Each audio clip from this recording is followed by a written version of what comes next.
No, that's good. So let's go over, FFRct, physiology derived, from CT.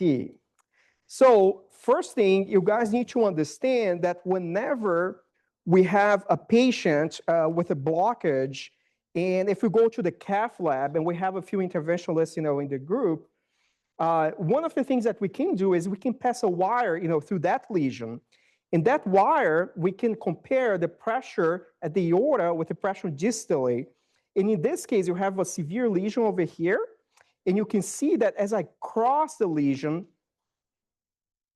there's going to be like the pressure that is about 70% of the pressure of the aorta is going to jump, So just one more time, to show you as I'm pulling back, the catheter over here. So this is, how we do like FFR in the cath lab.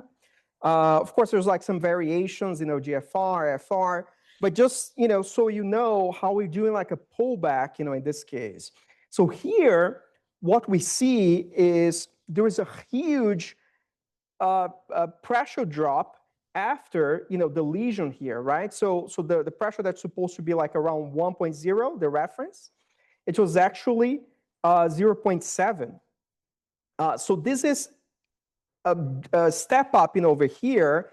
In this delta FFR, that's the translesional pressure drop of about 30%.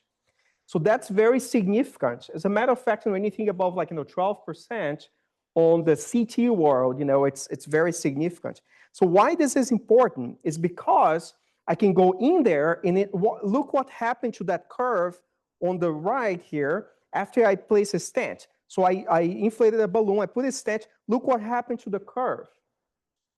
So the pressure drop normalized it, right? So the same applies for the FFRct that we see. But now, before I go into that, I want for you guys to see another case. This case, the patient has diffuse coronary artery disease, and we cross the wire. Now we are pulling back the wire, and you can see that there's no step up over here. It's just like a gradual, increase in the FFR. Okay, almost a linear increase. Yes, there is a pressure gradient, distal and proximal, but there's no step up lesion. It's just like a gradual, a step up, over here. So in this case, what happens, after I put a stent?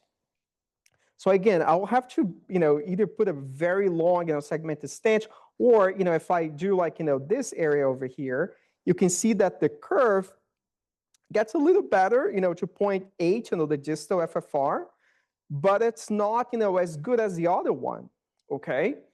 And this is very important for you to understand. These animations, this is from my good friend, Dr. Carlos Collet from CRF, in New York, who's doing a lot of work, on this. This is one of his works, that he published, in 2022. And the patients that have like, a low translesional pressure gradient, they have diffuse CAD. After you stent them, about half of them, they still have angina after you stent them. But if they had focal CAD with a high translesional pressure gradient, almost like 2/3, or a little bit more than 2/3, about 73%, PCI resolve, their angina. And this is something that we can do the same with FFRct. So that's the nuance that I want to show you. It's not simply like, the distal FFR is abnormal and that's it. No, you also need to see, if there's like a gradual or if there's like a discrete, lesion over here. So here, you see, in this case in which we have a virtual pullback, right?